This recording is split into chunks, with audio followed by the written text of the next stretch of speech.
Louis Alliot, bonsoir. Vous êtes vice-président du Front National. Alors hier, Marine Le Pen a lancé un appel. Elle n'a pas ses 500 signatures. Il vous en manque 42 exactement. 48. 48, je me trompe. Il faut les déposer d'ici 15 jours. Donc si dans 15 jours aussi bien, vous pouvez nous annoncer... vous pourrez nous annoncer que Marine Le Pen ne peut pas se présenter à l'élection présidentielle. Dans l'absolu, tout est possible. Mais j'espère pouvoir vous annoncer bien avant que nous disposons des parrainages nécessaires. Il y a 42 000 élus en France qui sont susceptibles de vous apporter ces signatures. Il en faut donc 0,1%. Oui, bien, nous allons aller les chercher sur le terrain, un par un, commune par commune. Nos militants sont sur le terrain aujourd'hui, demain... et pendant les jours qui arrivent. Depuis son appel hier soir sur le plateau télévisé de France 2, un appel aux maires courageux, est-ce qu'il y a eu des maires courageux, comme les qualifiait Marine Le Pen, qui ont téléphoné pour vous apporter leur signature? Écoutez, j'étais au Salon de l'Agriculture. Après votre émission, je fonce au siège pour faire le point sur ces signatures et nous verrons bien. Mais je pense que les maires sont quand même attachés au pluralisme des opinions, à la démocratie.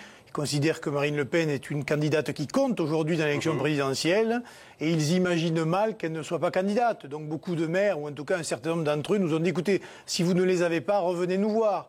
Eh bien ce soir, je les regarde en leur disant, on va venir vous voir parce qu'il nous manque 48 signatures. Alors du coup, est-ce vrai que dans le doute, les banquiers vous refusent des crédits et que du coup vous êtes obligé d'annuler le meeting d'Auxerre, de Clermont et de transformer...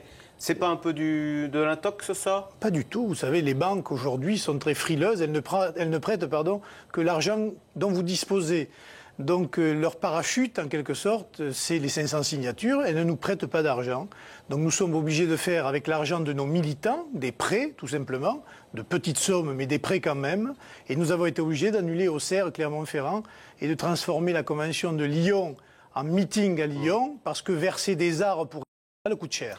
Pourquoi est-ce plus difficile aujourd'hui qu'en 2007, qu'en 2002 et que toutes les élections présidentielles précédentes? Parce qu'il y a de moins en moins de maires qui veulent signer. Pourquoi? Parce qu'ils trouvent que la publication de ces signatures les contraint et qu'ils sont obligés de faire des contorsions ou d'expliquer pourquoi.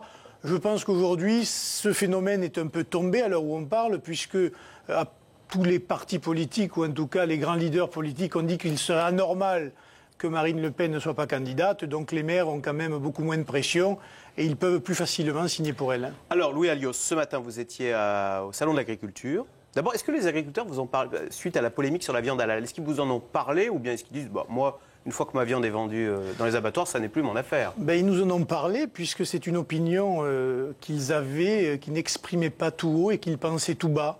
Il suffit de lire ce matin Le Parisien, double page, qui ne fait que confirmer ce que disait Marine Le Pen avec, il faut bien le dire, des aberrations. Ce n'est pas un système, ce n'est pas la stigmatisation d'une religion, c'est le phénomène de l'économie aujourd'hui et de la financiarisation de l'économie, du commerce.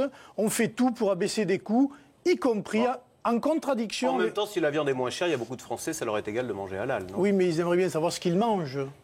Parce que ça ne concerne pas que le halal. On a appris ce matin que dans les supermarchés, par exemple, la viande halal côtoyée ou était mélangée avec de la viande de porc. Je ne suis pas sûr que les musulmans ou que les juifs, en sachant cela, regarderont ce problème avec les mêmes yeux. Alors, un mot sur le climat de cette campagne. Il paraît d'ailleurs ce matin que Marine Le Pen a été aspergée d'eau par certains militants de la FNSEA.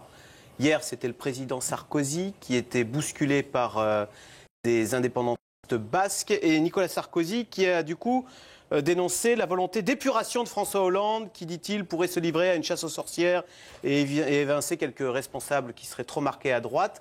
Sur le mot épuration, ça vous choque? Je pense que c'est excessif.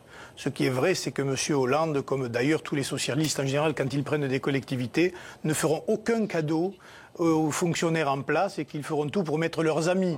Mais très honnêtement, je pense qu'il y a plusieurs exemples aussi dans la politique de Nicolas Sarkozy qui reviennent au même. Et donc là, pour le coup, ils se tiennent la main, ils sont bien d'accord. Mais sur les mots épuration qui peuvent faire référence à d'autres choses, sur les attaques, d'ailleurs vous-même... mais Marine Le Pen, à La Réunion, personne n'en a parlé. Elle a pris une bouteille d'eau. C'est la preuve. Non, elle a pris une bouteille d'eau, pas au salon, à l'île de La Réunion.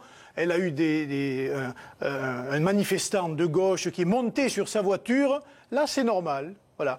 La gauche est assez silencieuse et il faut dire que c'est un peu idéologique et historique. Elle a quand même un petit peu de violence au cœur de son idéologie. Alors, sur ce climat et ces mots, qui parfois sont un peu violents, je vous propose d'écouter cette fameuse phrase de Claude Guéant. C'était la semaine dernière sur Radio J.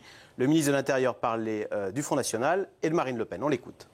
Je pense que sa réflexion est animée par la haine de l'autre, oui, ça c'est clair, ça me semble tout à fait certain.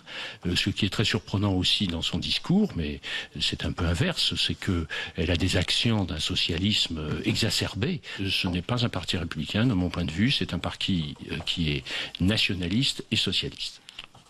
National-socialiste ou national... Non, j'ai dit nationaliste et socialiste. Bon, alors, il y a un petit côté provoque évident, même si sur le fond, vous reconnaissez, vous êtes un parti nationaliste et c'est gauche sur les thèmes économiques. Nous sommes un parti patriote. Nous nous adressons aux ouvriers comme aux chefs d'entreprise, à celui qui a de l'argent comme à celui qui n'en a pas. Nous ne sommes ni socialistes, nous sommes patriotes, attachés à notre patrie et nous défendons la nation. Monsieur Guéant, c'est lui qui s'est fait traiter de nazi à l'Assemblée nationale, il l'a peut-être oublié. C'était peut-être pour faire oublier ce passage-là qu'il a tenté d'allumer un contre-feu ailleurs. Et je pense que dans beaucoup de ses discours, c'est quand même lui qui a été mis en cause. Et le discours de Nicolas Sarkozy sur les Roms, souvenez-vous, à Grenoble. Donc je pense qu'on n'a pas de leçon à recevoir de M. Guéant. Et c'est dramatique d'ailleurs qu'il reprenne les mots de la gauche et de l'extrême gauche pour stigmatiser Marine Le Pen. Mais derrière Marine Le Pen, plus de 20% de l'électorat. Il a dit pas républicain aussi. Hein.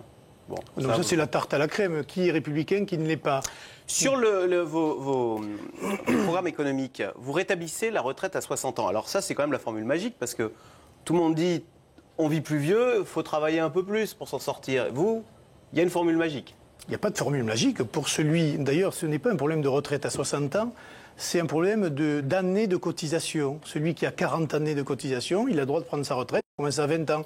S'il a commencé un peu plus tard, eh bien, il faudra qu'il ait ses 40 années pour toucher la retraite à taux plein. Louis Alliot, Marine Le Pen plafonne un peu, patine un peu dans les sondages. Est-ce que justement c'est parce que au lieu votre électorat, il vous attend pas sur les problèmes économiques, forcément, il vous attend sur les thèmes qui font votre marque de fabrique, c'est-à-dire l'insécurité et l'immigration. Mais nous sommes toujours là parce que ces problèmes existent et qu'ils font du tort à notre pays. Ils inquiètent beaucoup nos compatriotes. Mais pour l'instant, et depuis 3 semaines, cher monsieur, nous étions focalisés sur les signatures parce que nous ne les avions pas. Et je sais bien que tout le monde disait ils font semblant, ils font semblant. Ça ne nous rapporte rien de faire semblant. Et vous voyez bien aujourd'hui que nous sommes là dans l'extrême limite du délai, que nous sommes encore sur les signatures.